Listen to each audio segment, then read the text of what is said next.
Cahaya biru dari layar monitor 27 inci itu berpendar tanpa ampun, menyapu wajah Anya yang pucat dengan kilau artifisial. Di sudut kanan bawah layar, jam digital menunjukkan jam 17:15 menit, angka yang seharusnya menandakan kebebasan bagi sebagian besar pekerja kantoran di Jakarta. Namun, bagi Anya, seorang senior art director di salah satu agensi periklanan ternama di Jakarta Selatan, angka itu hanyalah penanda bahwa hari baru saja bergeser dari sibuk menjadi lembur. Ruangan itu dingin, pendingin udara sentral menderu halus, menciptakan kepompong steril yang terpisah dari dunia luar. Di sekelilingnya, rekan-rekan kerjanya masih tenggelam dalam dunia mereka sendiri. Suara klik tetikus yang ritmis, gumaman diskusi tentang palet warna, dan denting notifikasi surel yang tak henti-hentinya menuntut perhatian. Anya menghela napas panjang, sebuah hembusan berat yang seolah menarik keluar sisa-sisa jiwanya yang terperangkap di antara lapisan layar Photoshop dan tenggat waktu klien yang tidak masuk akal. Ia baru saja menyelesaikan sebuah kampanye visual besar. Klien puas,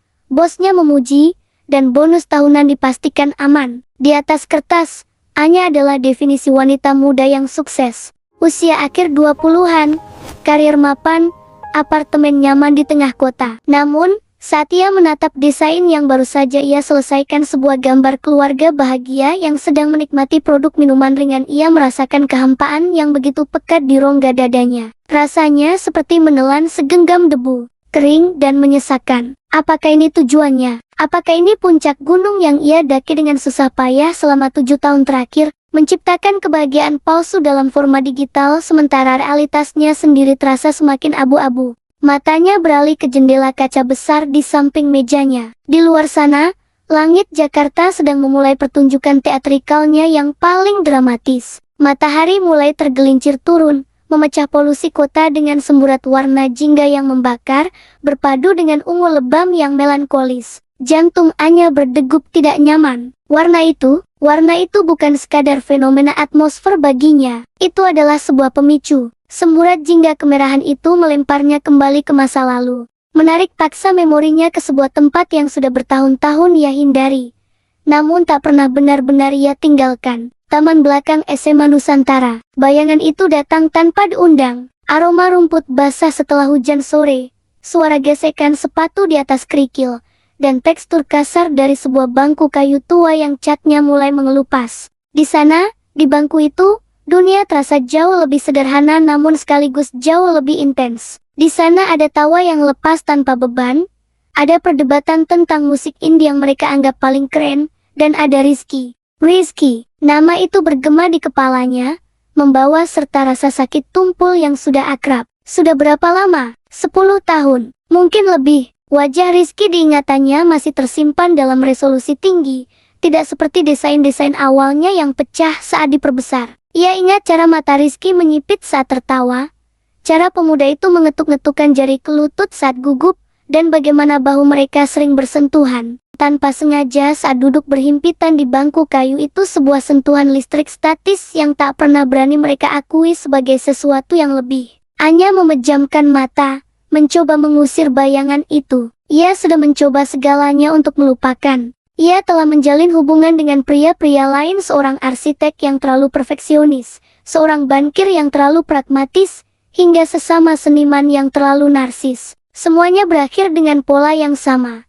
Mereka mencintainya, tapi Anya selalu merasa ada bagian dari dirinya yang tidak hadir dalam hubungan itu. Bagian itu tertinggal di bangku kayu tua, terperangkap dalam senja yang tak pernah selesai. "Nya, lo oke?" Suara Sera, rekan di meja sebelahnya, menyentak Anya kembali ke realitas kantor yang dingin. Sera menatapnya dengan alis bertaut, memegang cangkir kopi yang mengepul. Anya mengerjap, memaksa seulas senyum tipis yang ia tahu tidak mencapai matanya. Iya, cuma capek dikit. Biasa, efek brainstorming seharian." Sera mengangguk, meski tatapannya masih menyiratkan keraguan. "Ya udah, balik gih. Kerjaan udah kelar kan? Muka lo pucet banget, kayak orang abis lihat hantu." "Hantu?" gumam Anya pelan, nyaris tak terdengar. "Iya, mungkin gue emang lagi dihantui." Tanpa berpikir panjang lagi, seolah digerakkan oleh insting purba yang menolak logika, Anya mematikan komputernya. Layar menjadi hitam, memantulkan bayangan wajahnya yang tampak asing. Ia meraih tasnya, memasukkan ponsel dan dompet dengan gerakan terburu-buru yang tidak biasa. Ada urgensi yang tiba-tiba meledak dalam dirinya. Ia tidak bisa berada di sini, tidak saat langit di luar sana sedang berwarna seperti itu. Gue duluan ya, Sar, pamitnya singkat. Ia melangkah cepat keluar dari kubikel, melewati lorong kantor yang dilapisi karpet tebal, menuju lift. Setiap detak jarum jam terasa memburunya. Ia butuh udara, ia butuh jawaban, atau mungkin ia hanya butuh membuktikan pada dirinya sendiri bahwa tempat itu hanyalah sebuah lokasi geografis biasa. Dan kenangan itu hanyalah distorsi nostalgia masa remaja yang berlebihan. Jalanan Jakarta macet seperti biasa, sebuah sungai logam yang mengalir lambat. Namun, sore ini, Anya tidak merasa kesal. Di balik kemudi mobilnya, ia membiarkan radio memutar lagu ballad lawas yang mendayu-dayu. Sementara matanya sesekali melirik ke arah langit yang semakin gelap. Mobilnya melaju meninggalkan distrik bisnis yang angkuh, perlahan memasuki jalan-jalan yang lebih kecil. Jalan-jalan yang dulu ia hafal di luar kepala. Pemandangan gedung pencakar langit perlahan berganti menjadi ruko-ruko tua, pohon-pohon angsana yang rimbun, dan warung-warung tenda yang mulai menggelar dagangan. Setiap belokan membawa satu lapisan memori baru. Di perempatan itu, ia dan Rizky pernah berteduh saat motor Rizky mogok di tengah hujan deras. Di toko buku tua yang kini sudah berubah menjadi minimarket itu, mereka pernah menghabiskan waktu berjam-jam hanya untuk membaca komik tanpa membeli. Kota ini telah berubah, wajahnya telah dipoles modernisasi. Tapi tulang belulangnya masih sama, dan tulang belulang itu menyimpan kisah mereka. Akhirnya, Anya menepikan mobilnya di sebuah jalan yang teduh. Di hadapannya, gerbang hitam SMA Nusantara berdiri kokoh, meski catnya tampak lebih baru dari yang ia ingat. Sekolah itu sudah sepi, kegiatan belajar mengajar telah usai berjam-jam lalu. Hanya ada penjaga sekolah tua yang sedang menyapu halaman depan dengan gerakan lambat dan metodis. Anya turun dari mobil, angin sore menyambutnya. Bukan angin AC yang kering, melainkan angin yang membawa aroma debu, aspal panas yang mulai mendingin, dan wangi bunga kamboja yang samar. Ia merapatkan kardigannya, merasa konyol sekaligus berdebar. Apa yang ia harapkan? Menemukan mesin waktu? Mbak, cari siapa, ya? Tanya penjaga sekolah itu saat Anya mendekat ke gerbang kecil samping yang setengah terbuka. Anya tersenyum canggung. Pak Asep, ya, masih ingat saya, Anya. Angkatan ke 2012. Mata tua penjaga itu menyipit, lalu melebar seketika. Neng Anya, Masya Allah, Pangling Bapak, udah jadi orang sukses sekarang ya.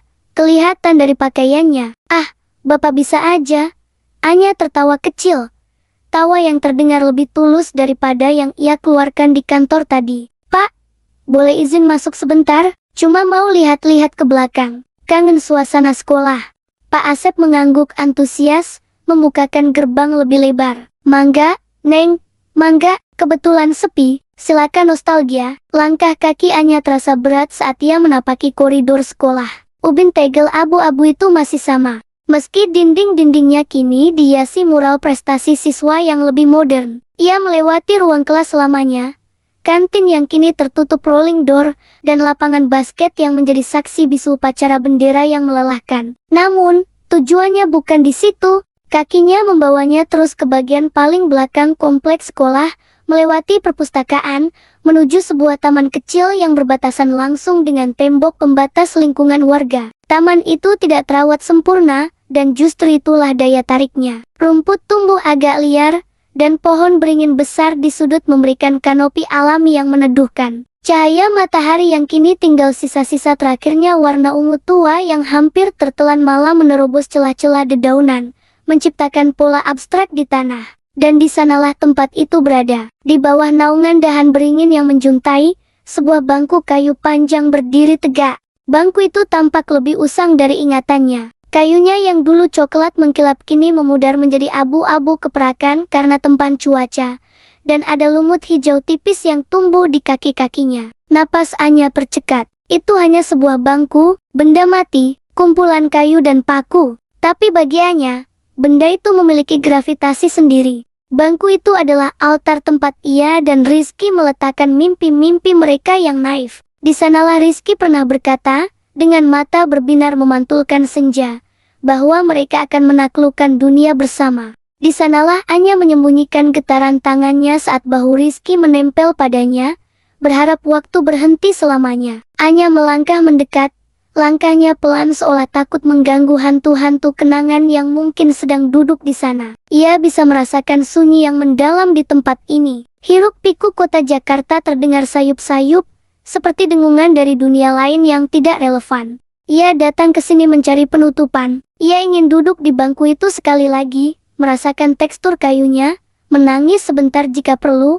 lalu bangkit dan meninggalkan masa lalunya di sana. Ia ingin meyakinkan dirinya bahwa Rizky hanyalah teman masa kecil yang terlupakan, sebuah bab yang harus ditutup agar ia bisa menulis bab baru yang lebih nyata. Anya berdiri tepat di depan bangku itu. Ia mengulurkan tangan, jemarinya yang terawat menyentuh sandaran kayu yang kasar, dingin dan lembab. Sensasi taktil itu mengirimkan sengatan rindu yang begitu hebat hingga membuat lututnya lemas. "Halo, bangku tua," bisiknya pada kekosongan. "Aku kembali." Angin berhembus pelan, menggugurkan beberapa helai daun kering ke atas tempat duduk. Anya membersihkannya dengan lembut, bersiap untuk duduk dan membiarkan air mata yang sedari tadi ia tahan di pelupuk mata akhirnya tumpah. Ia ingin merayakan kesedihannya sendirian, dalam privasi senja yang mulai memudar menjadi gelap. Ia membalikkan badan, hendak mendudukkan dirinya di sisi kiri bangku sisi yang selalu menjadi tempatnya. Sementara sisi kanan adalah milik Rizky. Namun, sesaat sebelum ia benar-benar duduk, sebuah suara langkah kaki yang merenyahkan daun kering terdengar dari arah jalan setapak di balik pohon beringin. Anya membeku, jantungnya berhenti berdetak selama 1 detik yang terasa abadi. Siapa yang ada di sini jam segini? Pak Asep? Atau mungkin murid nakal yang bersembunyi? Ia menoleh perlahan ke arah bayangan yang muncul dari balik batang pohon besar itu. Siluet seseorang berdiri di sana. Dia mematung, seolah sama terkejutnya dengan Anya. Cahaya senja yang remang-remang menyulitkan pandangannya. Namun postur tubuh itu, cara berdiri yang sedikit membungkuk dengan kedua tangan di saku celana, itu terasa begitu familiar hingga menyakitkan. Anya menyipitkan mata, mencoba menembus keremangan, sementara angin sore tiba-tiba terasa berhenti berhembus, menahan napas bersamaan dengan dirinya. Langkah kaki Anya terasa berat, seolah gravitasi di tempat ini bekerja 2 kali lebih kuat daripada di belahan bumi lainnya. Suara kerikil yang beradu di bawah sol sepatunya memecah keheningan sore, ritme yang tidak teratur, sama seperti detak jantungnya yang mulai berpacu tanpa alasan yang jelas. Langit di atas sana sudah mulai memamerkan lukisan terbaiknya. Perpaduan warna jingga yang menyala dan ungu lebam yang perlahan menelan sisa-sisa biru siang hari. Ia sudah sampai di perimeter belakang sekolah lamanya. Pagar kawat yang dulu sering mereka panjat kini tampak lebih tinggi dan lebih berkarat. Ditumbuhi tanaman rambat liar yang seakan ingin menyembunyikan memori di baliknya. Namun, celah kecil di samping gerbang belakang masih ada, seolah sengaja dibiarkan terbuka untuk para peziarah kenangan seperti dirinya. Udara di sini berbau berbeda. Ada aroma tanah basah, rumput yang baru dipangkas, dan sesuatu yang nostalgik, mungkin aroma masa lalu yang menolak untuk pergi. Anya menarik napas panjang, mencoba menenangkan gemuruh di dadanya. Ia datang ke sini untuk sendirian. Ia datang untuk duduk di bangku kayu itu, membiarkan angin senja menyapu kekosongan yang ia rasakan di tengah karirnya yang gemerlap namun dingin di ibu kota. Namun, saat ia berbelok melewati rumpun bambu yang menjadi pembatas alami taman belakang, langkahnya terhenti mendadak. Napasnya tercekat di tenggorokan. Bangku itu tidak kosong. Dari kejauhan, siluet seseorang tampak duduk di sana, membelakanginya. Sosok itu duduk dengan punggung sedikit membungkuk, kedua sikunya bertumpu pada lutut, seolah menanggung beban yang tak kasat mata. Cahaya matahari yang mulai meredup memandikan punggung itu dengan warna emas tua, menciptakan aura yang terasa begitu asing namun menyakitkan karena betapa familiarnya postur tubuh itu. Anya ingin berbalik, logikanya berteriak agar ia segera lari, kembali ke mobilnya, dan melupakan ide bodoh untuk bernostalgia. Namun, kakinya terpaku, matanya menyipit, menelusuri garis bau sosok itu, potongan rambutnya yang rapi namun sedikit gondrong di bagian belakang, dan cara tangannya saling bertaut. Itu tidak mungkin, batinnya menyangkal. Tiba-tiba, seolah merasakan kehadiran orang lain yang mengganggu kesendiriannya. Sosok itu menoleh. Gerakannya lambat, hampir enggan. Waktu seakan berhenti berdetak saat mata mereka bertemu. Dunia di sekitarnya, suara desau angin pada daun bambu, bunyi klakson samar dari jalan raya, kicauan burung yang pulang ke sarang, semuanya lenyap. Yang tersisa hanyalah tatapan itu. Mata yang sama yang dulu selalu menatapnya dengan binar jenaka, kini tampak lebih gelap, lebih dalam, dan menyimpan kelelahan yang begitu purba. "Rizky!" Suara Anya keluar seperti bisikan parau, nyaris tak terdengar. Pria itu tertegun, tubuhnya menegang seketika, seolah baru saja melihat hantu muncul dari balik bayang-bayang pepohonan. Perlahan, Rizky menegakkan tubuhnya dan berdiri.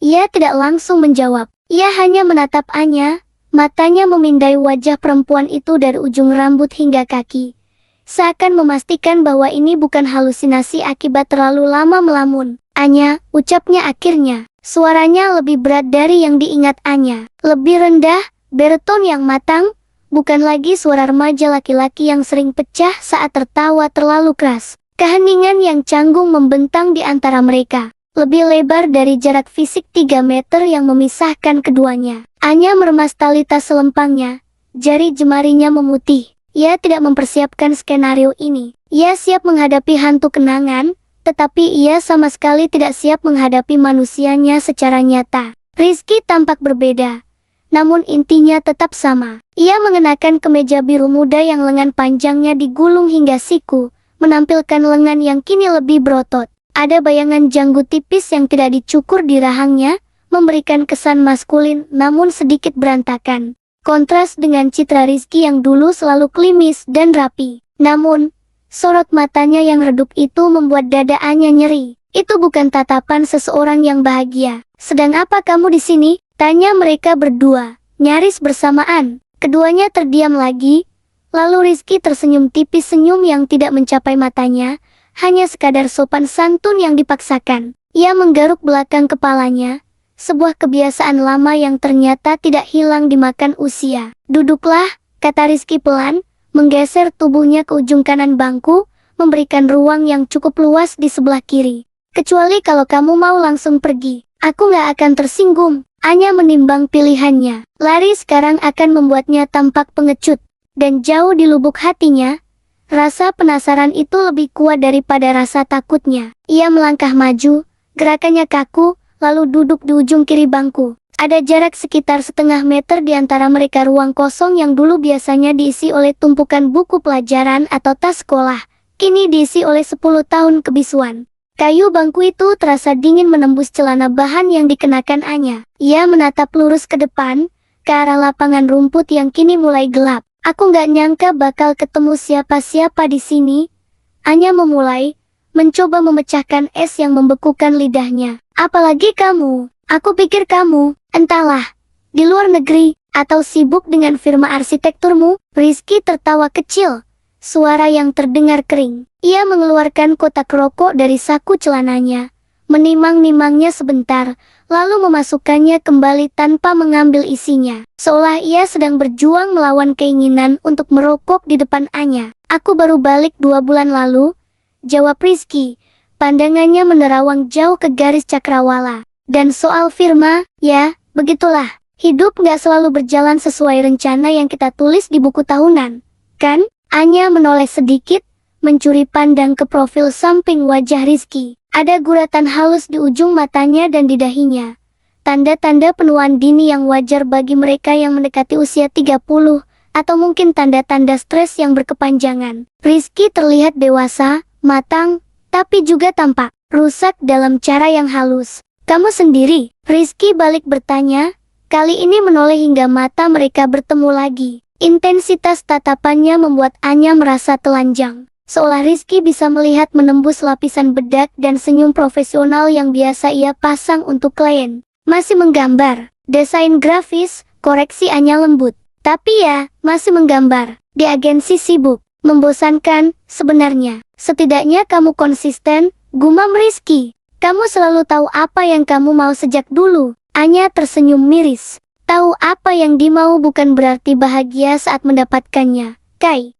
Kalimat itu menggantung di udara, berat dan syarat makna. Rizky terdiam, Mencerna kata-katanya, angin sore bertiup lebih kencang, membawa daun-daun kering berguguran di sekitar kaki mereka. Suasana senja semakin pekat, mengubah warna langit dari jingga menjadi ungu gelap yang melankolis. Lampu-lampu jalan di kejauhan mulai menyala satu persatu, berkedip seperti kunang-kunang kota. Benar, kata Rizky akhirnya, suaranya pelan. Kadang apa yang kita kejar justru yang bikin kita kosong. Mereka kembali terdiam, namun kali ini, keheningan itu terasa sedikit berbeda. Ketegangan awal yang membuat sesak napas perlahan mulai mencair, digantikan oleh rasa senasib sepenanggungan yang aneh. Di bangku tua yang kayunya sudah mulai lapuk ini, dua jiwa yang tersesat secara tidak sengaja menemukan satu sama lain. Anya memperhatikan bagaimana tangan Rizky bertaut erat, buku-buku jarinya memutih. Pria itu tampak gelisah, kakinya mengetuk-ngetuk tanah dengan ritme pelan. "Kenapa kesini, Kai?" tanya Anya tiba-tiba, memberanikan diri. "Maksudku, kenapa tempat ini? Kenapa sekarang?" Rizky menghela napas panjang. Hembusan napas yang terdengar seperti beban bertenton dilepaskan dari paru-parunya. Ia menunduk, menatap ujung sepatunya yang berdebu, mencari sesuatu yang hilang. Mungkin, jawabnya retoris, lebih kepada dirinya sendiri daripada kepada Anya. Atau mungkin cuma lelah. Tempat ini satu-satunya tempat di mana kepalaku gak berisik. Di mana aku ingat kalau aku pernah punya harapan yang sederhana. Ia menoleh ke Anya. Tatapannya melembut. "Kamu ingat, kita pernah duduk di sini sampai maghrib cuma ngomongin soal mau kuliah di mana, mau jadi apa, dan berdebat soal siapa yang bakal nikah duluan."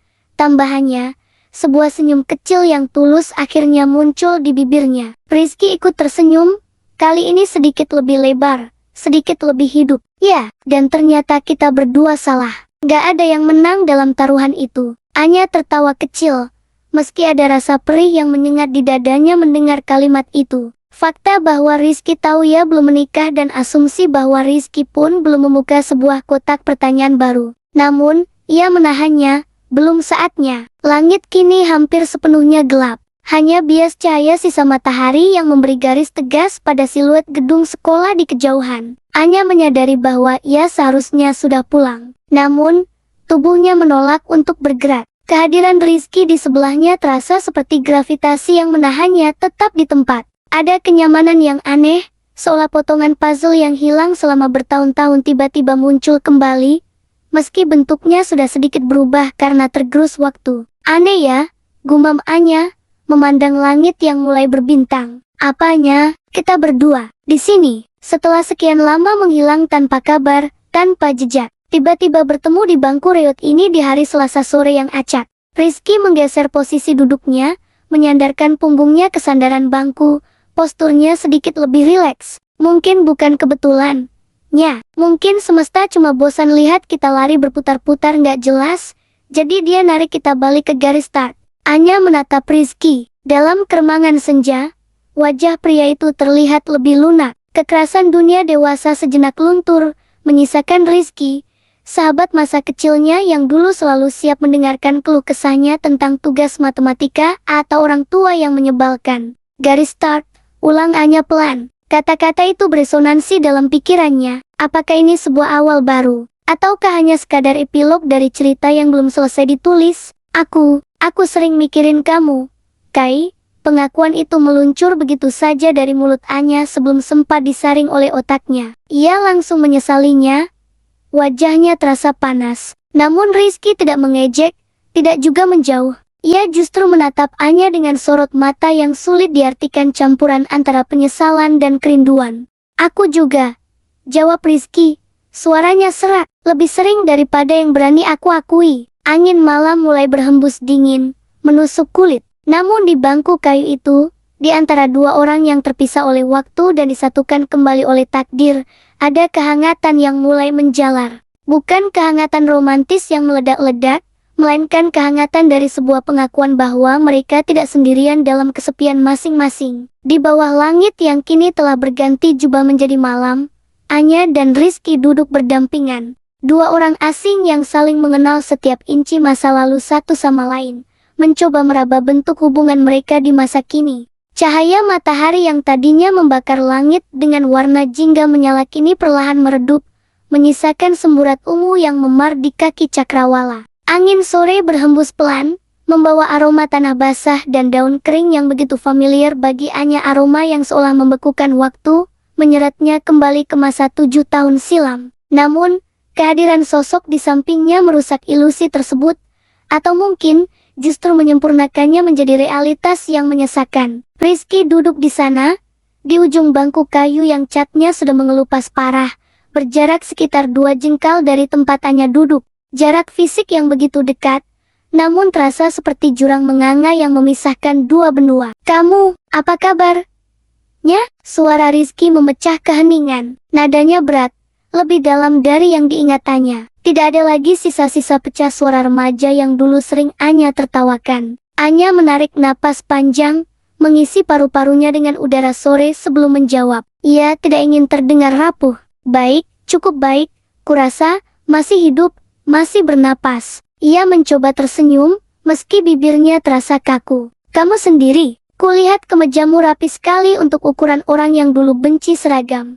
Rizky tertawa kecil. Tawa itu serak dan singkat, masih memiliki jejak kehangatan yang sama. Ia menunduk, memandangi ujung sepatu pantofelnya yang berdebu.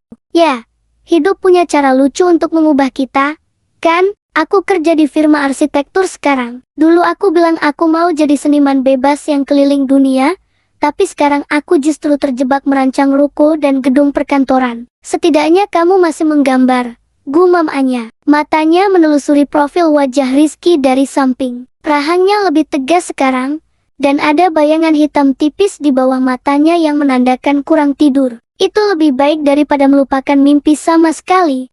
"Mungkin." Rizky menoleh, dan tatapan mereka terkunci untuk sesaat. Di dalam bola mata coklat gelap itu, Anya melihat pantulan dirinya sendiri, seorang wanita muda yang lelah berlari dari bayang-bayang. "Kamu masih mendesain? Aku ingat kamu dulu bisa menghabiskan 3 buku sketsa dalam sebulan hanya untuk menggambar font huruf." "Masih," jawab Anya pelan. "Desain grafis bukan hal besar, tapi, ya, itu yang kulakukan." Hening kembali menyelinap di antara mereka. Kali ini, keningan itu tidak lagi sekadar canggung, melainkan syarat akan muatan masa lalu. Suara desau angin di antara pepohonan beringin tua di belakang mereka terdengar seperti bisikan hantu-hantu kenangan. Perlahan, ingatan itu merembes masuk tanpa permisi. Anya teringat sore-sore tak terhitung jumlahnya yang mereka habiskan di bangku ini. Dulu, tempat ini adalah tempat perlindungan mereka dari bisingnya dunia sekolah. Disinilah mereka membahas segalanya, mulai dari guru matematika yang menyebalkan,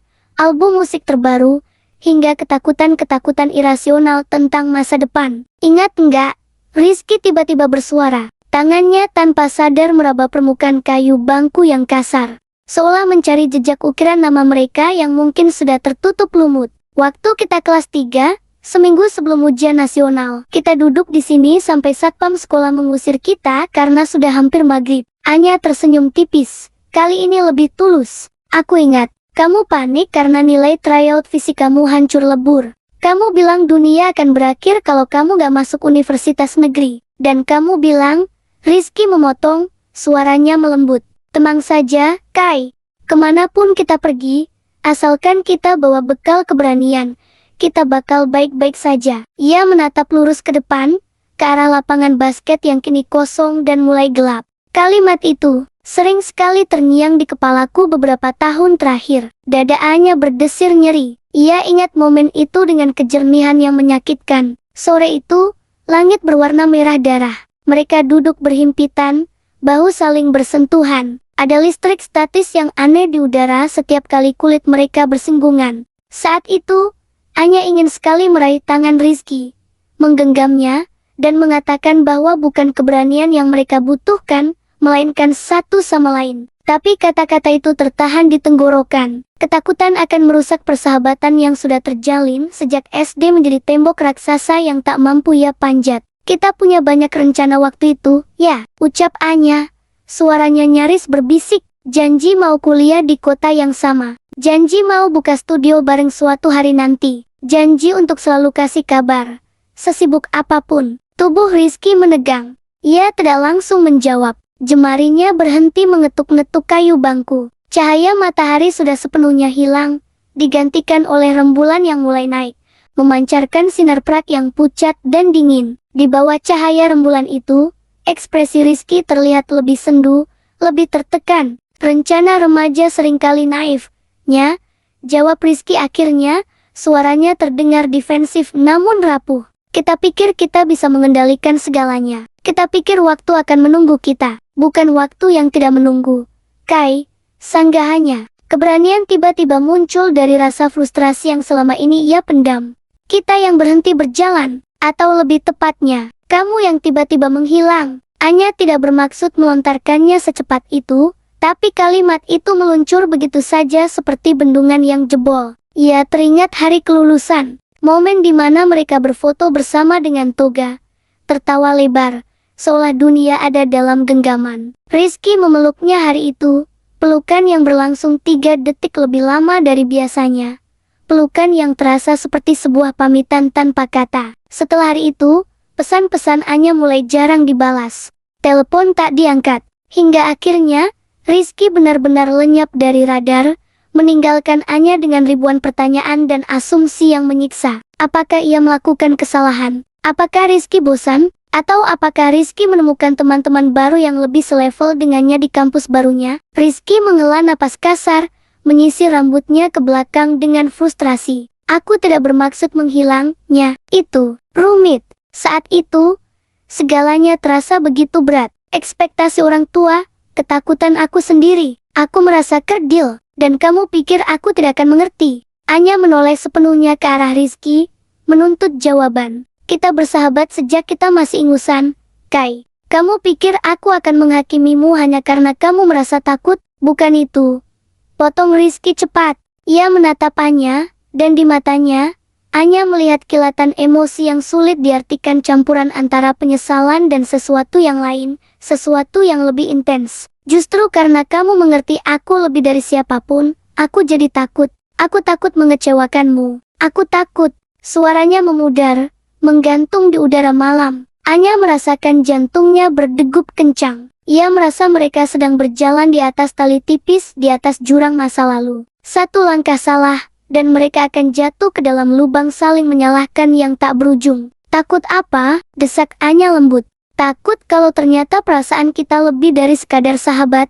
Pertanyaan itu terlontar, menggantung berat di antara mereka. Angin malam berhembus lebih kencang, menggoyangkan dedaunan di atas kepala mereka, menciptakan bayangan yang menari-nari di wajah Rizky. Rizky tidak menjawab. Ia memalingkan wajahnya, menatap ke arah gedung sekolah yang gelap gulita. Namun, kebungkamannya adalah jawaban yang paling nyaring. Gestur tubuhnya yang menutup diri, bahunya yang merosot, menceritakan kisah tentang seorang pemuda yang dulu terlalu pengecut untuk menghadapi perasaannya sendiri. Seorang pemuda yang memilih lari daripada mengambil risiko ditolak atau yang lebih menakutkan diterima, namun kemudian kehilangan segalanya jika hubungan itu gagal. Kilas balik lain menghantam Anya. Malam prom sekolah, Rizky mengajaknya berdansa, bukan sebagai pasangan kencan, tapi sebagai sahabat. Lagu slow diputar, tangan Rizky di pinggangnya gemetar. Anya ingat ia mendongak, menatap mata Rizky, menunggu satu kalimat saja. "Katakan, Kai, katakan kalau kamu juga merasakan ini." Tapi Rizky hanya tersenyum canggung, melepaskan tangannya begitu lagu berakhir, dan pergi mengambil minuman. Malam itu berakhir tanpa pengakuan, hanya menyisakan rasa manis yang getir. "Dulu, aku selalu menunggu di bangku ini," kata Anya, memecah kebisuan, suaranya terdengar jauh. "Setiap sore setelah kita lulus, selama sebulan penuh, sebelum aku akhirnya pindah ke Bandung. Aku datang ke sini, berharap kamu muncul. Berharap kamu akan menjelaskan kenapa kamu tiba-tiba berubah jadi orang asing." Rizky menoleh cepat, matanya membelalak kaget. Kamu datang ke sini setiap hari, Kai." Anya tersenyum pahit. "Sampai penjaga sekolah hafal dan kasihan melihatku duduk sendirian sampai gelap. Aku pikir, mungkin aku yang salah.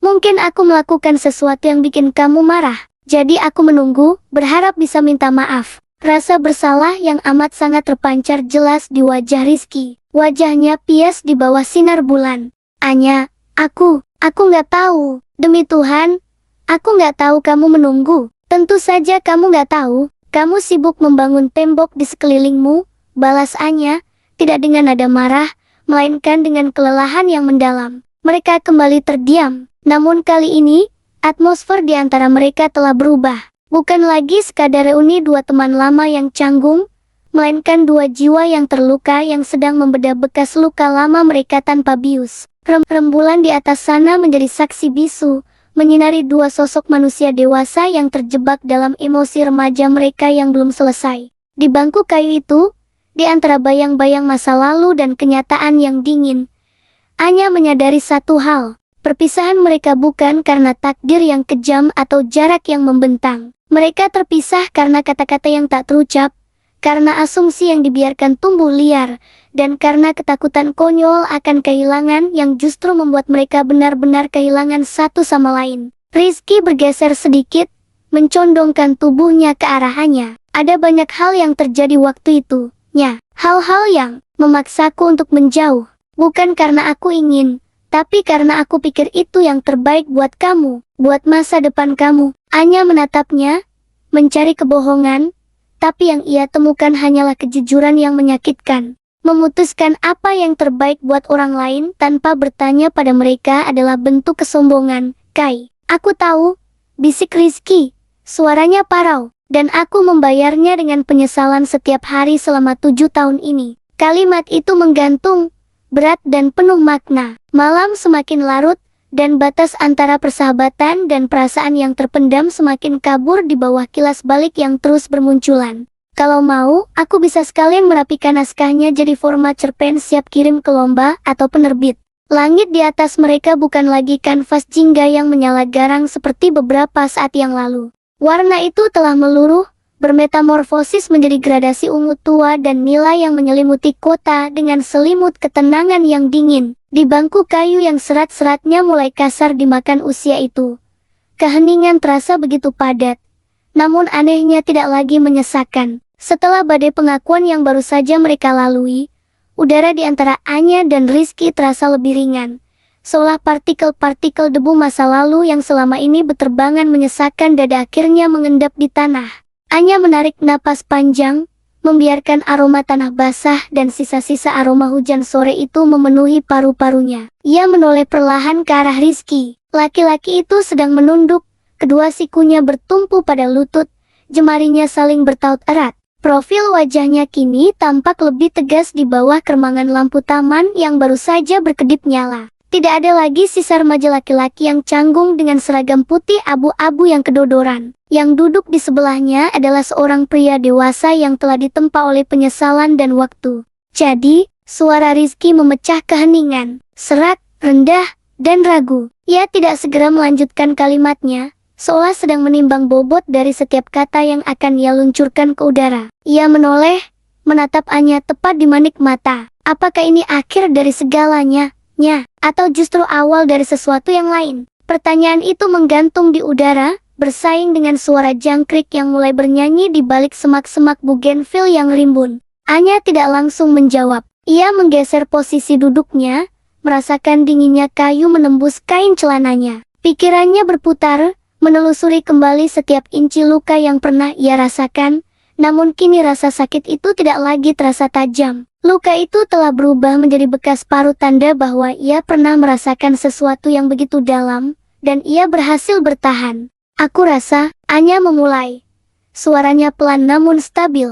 Aku rasa kita tidak bisa kembali ke masa lalu, Kai. Kita tidak bisa berpura-pura menjadi dua remaja yang duduk di sini 10 tahun lalu, berharap dunia akan berhenti berputar hanya untuk kita. Rizky mengangguk pelan, ada kilatan kepedihan di matanya. Namun ia tidak membantah. Aku tahu, itu naif. Aku yang sekarang, dan kamu yang sekarang, kita adalah orang yang berbeda. Benar, selaannya lembut, dan justru itu poinnya. Kalau kita memaksakan diri untuk melanjutkan apa yang terputus dulu, kita hanya akan jatuh cinta pada bayangan. Aku tidak mau mencintai hantu masa lalu, Kai, dan aku yakin, kamu juga tidak mau terjebak mencintai gadis SMA yang sudah tidak ada lagi dalam diriku. Angin malam berhembus pelan, menerbangkan beberapa helai rambut Anya yang lepas dari ikatan. Rizky menegakkan punggungnya, bersandar pada sandaran bangku yang berderit pelan. Ia menatap langit yang kini telah sepenuhnya gelap, dihiasi 1-2 bintang yang berani menampakkan diri di tengah polusi cahaya kota. Kamu benar, gumam Rizky. Selama ini aku dihantui rasa bersalah karena tidak pernah mengucapkan selamat tinggal. Aku pikir, kalau aku bisa memperbaikinya, semuanya akan kembali seperti semula. Tapi mendengar kamu bicara barusan, aku sadar, yang aku butuhkan bukan kembali, tapi melangkah maju. Rizky menoleh lagi pada Anya. Kali ini dengan senyum tipis yang tulus, senyum yang sudah lama tidak Anya lihat. Jadi, kita tidak akan langsung melompat ke pelaminan atau kisah romantis klise, kan? Anya tertawa kecil, suara tawa yang terdengar asing namun melegakan bagi telinganya sendiri. Jangan harap, hidupku sudah cukup rumit tanpa harus ditambah drama percintaan yang dipaksakan. Aku butuh ruang, Kai. Aku butuh bernapas. Dan kamu, aku rasa kamu juga butuh waktu untuk memaafkan dirimu sendiri sebelum bisa memberikan hatimu pada orang lain. Teman, tawa Rizky, mengulurkan tangannya di atas ruang kosong yang memisahkan mereka di bangku itu. Gestur itu begitu familiar, namun maknanya kini jauh lebih berbobot. Anya menatap tangan itu. Tangan yang dulu sering menggenggamnya saat mereka berlari menghindari hujan sepulang sekolah. Kini tangan itu lebih besar, lebih kasar, namun menawarkan sesuatu yang jauh lebih berharga daripada janji romantis yang muluk-muluk, kejujuran. Teman, jawab Anya tegas, menyambut uluran tangan Rizky. Genggaman mereka hangat dan erat, bukan genggaman kekasih yang posesif, melainkan jabat tangan dua orang dewasa yang sepakat untuk membangun jembatan di atas reruntuhan masa lalu. Tapi teman yang jujur, tidak ada lagi asumsi, tidak ada lagi memendam perasaan sampai meledak 10 tahun kemudian. Sepakat, Rizky terkekeh pelan, melepaskan tangan Anya perlahan. Mulai dari nol. Hai, nama saya Rizky. Saya arsitek yang kadang terlalu banyak berpikir dan suka kopi hitam tanpa gula. Anya tersenyum lebar, matanya menyipit membentuk bulan sabit. Hai, saya Anya, desainer grafis yang sedang mencoba menata ulang hidupnya, dan sangat membenci kopi pahit. Keduanya terdiam sejenak, menikmati kenyamanan baru yang tumbuh di antara mereka. Beban berat yang selama ini menekan pundak Anya perlahan terangkat. Ia menyadari bahwa penutupan atau closure yang selama ini ia cari bukanlah sebuah jawaban pasti tentang mengapa mereka berpisah, atau sebuah jaminan bahwa mereka akan bersatu kembali. Penutupan itu adalah penerimaan. Penerimaan bahwa masa lalu telah terjadi, bahwa rasa sakit itu nyata, namun masa depan masih berupa kertas kosong yang bisa mereka tulis ulang baik sendiri-sendiri maupun bersama-sama dalam kapasitas yang baru. Rizky melirik jam tangannya, lalu menepuk lututnya sendiri. Sudah malam, penjaga sekolah mungkin akan segera mengunci gerbang depan. Kita tidak mau terjebak di sini seperti dulu saat kita dihukum Pak Asep, kan? Ah, kenangan buruk. Anya meringis, namun ada nada jenaka dalam suaranya. Ia bangkit berdiri, merapikan mantelnya. Mereka berjalan beriringan meninggalkan bangku kayu tua itu. Langkah kaki mereka beradu dengan kerikil di jalan setapak, menciptakan irama yang konstan. Anya sempat menoleh sekali lagi ke belakang, menatap bangku kosong yang kini hanya diterangi cahaya remang lampu jalan. Bangku itu tampak kesepian, namun Anya tahu, bangku itu telah menunaikan tugasnya. Ia bukan lagi tempat penantian, melainkan monumen titik balik. Saat mereka mencapai gerbang sekolah, hiruk pikuk kota mulai terdengar lagi. Suara klakson kejauhan, deru mesin kendaraan, dan kehidupan malam yang mulai menggeliat. Realitas menunggu mereka di luar sana. Pekerjaan, tagihan, ambisi, dan segala kerumitan hidup orang dewasa. Namun, untuk pertama kalinya dalam waktu yang sangat lama, Anya tidak merasa takut menghadapinya. Kamu bawa kendaraan? Tanya Rizky saat mereka berdiri di trotoar. Aku naik taksi online tadi. Kamu? Mobilku di seberang. Tunjuk Rizky. Mau aku antar? Sebagai teman yang baik, Anya menggeleng pelan, tersenyum. Tidak usah, aku ingin menikmati perjalanan pulang sendiri malam ini. Aku butuh waktu untuk mencerna semua ini. Tapi, mungkin kita bisa bertemu untuk makan siang minggu depan, di tempat yang kopinya tidak pahit. Mata Rizky berbinar. Harapan yang tidak berlebihan, namun nyata, terpancar di sana. Minggu depan, itu rencana yang bagus. Aku akan hubungi kamu. Ya, hubungi aku, katanya. Rizky mengangguk, lalu berbalik menuju mobilnya setelah melambaikan tangan singkat. Anya berdiri di trotoar, menunggu taksi pesanannya sambil memandangi punggung Rizky yang menjauh. Tidak ada rasa sesak saat melihat laki-laki itu pergi, karena ia tahu ini bukan perpisahan. Langit malam kini sepenuhnya gelap, namun lampu-lampu kota memberikan cahayanya sendiri. Anya mendongak, menatap langit kelam itu. Ia teringat frasa senja yang selalu ia agung-agungkan. Dulu, ia berpikir senja adalah akhir yang menyedihkan saat cahaya mati ditelan kegelapan. Namun malam ini, di penghujung senja yang telah berlalu, ia menemukan pemahaman baru. Senja hanyalah transisi. Gelap malam diperlukan agar kita bisa melihat bintang, dan agar kita bisa menghargai fajar yang akan datang esok hari. Anya masuk ke dalam taksi yang baru saja berhenti di depannya. Saat mobil melaju membelah jalanan Jakarta, ia menyandarkan kepalanya ke jendela kaca yang dingin. Bayangan wajahnya terpantul di sana, tampak lelah namun damai. Kisah di bangku taman itu mungkin sudah usai babak lamanya, tapi hidupnya hidup yang sesungguhnya baru saja dimulai kembali. Dan itu sudah lebih dari cukup. Keheningan yang menyelimuti bangku kayu itu terasa jauh lebih berat daripada sebelumnya. Namun kali ini, tidak ada lagi dinding tebal yang memisahkan mereka. Udara sore yang mulai mendingin seolah membekukan kata-kata Rizky yang baru saja terucap, sebuah pengakuan yang telah tertahan selama bertahun-tahun, mengambang di antara mereka seperti kabut tipis yang gan beranjak. Anya menarik napas panjang, mengisi paru-parunya dengan aroma tanah basah dan sisa hujan yang samar. Matanya yang sembab tidak lagi menatap Rizky dengan amarah atau kebingungan, melainkan dengan tatapan nanar yang mencoba mencerna realitas baru. Selama ini, ia hidup dengan narasi bahwa Rizky pergi karena bosan, atau mungkin karena menemukan dunia baru yang lebih menarik daripada persahabatan mereka di kota kecil ini. Mendengar bahwa Rizky pergi justru karena rasa takut-takut merusak apa yang mereka miliki. Takut akan penolakan, dan takut tidak cukup baik untuk Anya adalah sebuah ironi yang menyakitkan. Jadi, suara Anya terdengar serak, memecah kebisuan senja. Ia memandang ujung sepatunya yang berdebu, dan menatap mata Rizky yang ia tahu juga basah. Kita kehilangan 7 tahun, hanya karena kau takut. Rizky mengangguk pelan. Gerakannya kaku, bahunya merosot seolah beban yang ia pikul baru saja diletakkan, meninggalkan rasa lelah yang luar biasa. Terdengar bodoh, kan?